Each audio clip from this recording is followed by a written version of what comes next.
Now that you've learned what mutual exclusion is and how you can achieve mutual exclusion and visibility using the synchronized block, I want to cover a few problems that exist with mutual exclusion, or the approach of mutual exclusion to solve concurrency issues. All right.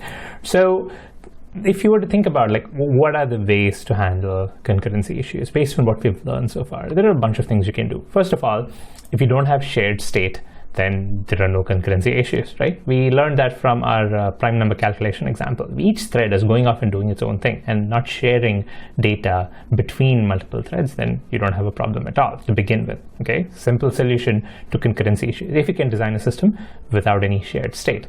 Okay, if you cannot avoid sharing state, well, another option is to share only immutable values, or things that do not change. Immutable basically means a value which is not mutated, a value that is not changed. If multiple threads are just reading from a shared value, again, we don't have a problem, okay? Because it's always going to be the value that it has read, and it's always going to be the same value no matter whether they're looking it up from the memory or from the processor cache, right? Immutable values don't tend to change, so you don't have an issue. Or if neither of these two approaches work, well then use synchronization. Okay, if you use synchronization for every place where a certain value is being read from or written to, then you don't run into the issue of the kind of like the race conditions we've talked about.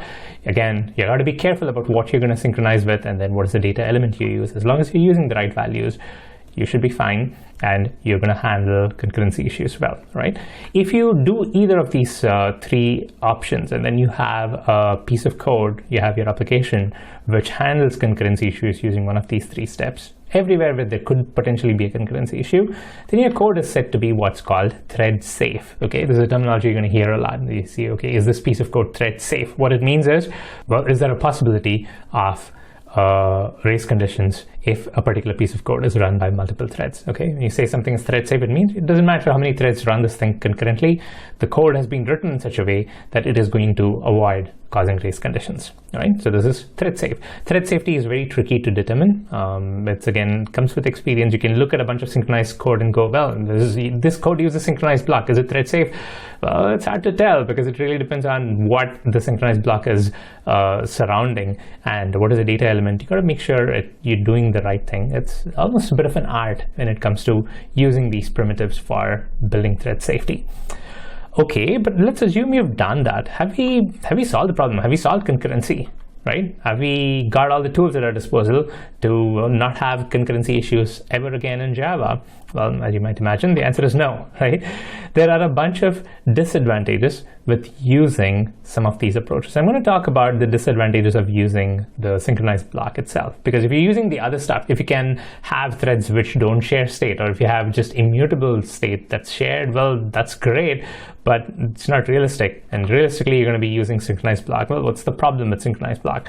But there are a few problems. The first I want to talk about is performance. Okay, there is a cost to adding a synchronized block. Okay, when you're using the synchronized block and the mutex lock, you have to apply it carefully. All right. Why do I need to apply it carefully? Well, first of all, you have to make sure that you choose the right object for the lock. All right, and you also have to make sure that you need to synchronize the bare minimum code necessary. All right, if you take it to the extreme, you can synchronize everything that needs to run in a thread, right? Put everything inside a synchronized block. Well, that'll work, but then what's the result? You basically don't have concurrent programming then, right? You're basically having every thread. You say, okay, I'm going to split it into multiple threads, but then even if it's being allocated to multiple cores, since the whole thing is synchronized, every thread has to wait for something else to finish. So at any point of time, only one thread is running, right? So you don't have concurrent programming. So at an extreme level, if you synchronize everything, well, you're basically not doing concurrent programming. You're doing serial programming, all right? With an extra overhead for creating threads and managing threads and all that stuff. So it's like the worst of both scenarios. So the extreme is obviously bad. So what you need to do is synchronize the bare minimum, okay? The other extreme is also bad. When you haven't synchronized what you should be synchronizing, well, that's bad too. So you need to make sure you're choosing the right piece of code that you need to put in a synchronized block, okay? So the problem, choosing the wrong lock, is going to be tricky, okay? The threads that access that same piece of code must acquire that same lock, otherwise there won't be synchronization, all right? So here is an example of a method, right? So this is method A calling method B, Okay, method A has a call to method B, and then method B has a synchronized. So method A has a synchronized block for object 1. Method B has a synchronized block for object 2. Okay, so now when method A is called in a thread, all right, the thread tries to acquire one lock represented by object 1. Let's say it acquires it and then calls method B. Now it tries to run method B. Now it acquires object 2. Right, and it acquires another lock, which is object 2, and then this returns. So what we are doing over here is we are having a thread that's calling method A and method B. So anything that calls method A has to eventually acquire both object 1 and object 2, okay, lock for both. But here's the thing. Now this kind of, if you assume that, okay, now this whole chain is safe, well, now let's say some thread is calling method A and there is a piece of code that's executing over here. It hasn't yet come to this invocation of method B, okay? So it has a piece of code executing over here, and then something else calls method B, okay? So now you basically have one thread executing method A and another thread executing method B. Now, is that a problem? Well, it can be a problem if that's not what you want, okay? So if you want to ensure if a thread enters method A, nothing else should call method B, well, you have to make sure that these objects are the same, okay? The object on which you're getting the monitor lock has to be the same, okay? That's a subtle nuance, but you have to know that. It's based on the lock. It could be the same object, but if you have a different object reference for the lock, something else could just call this method directly if it were to be accessible. And then you basically have two threads calling these individual methods.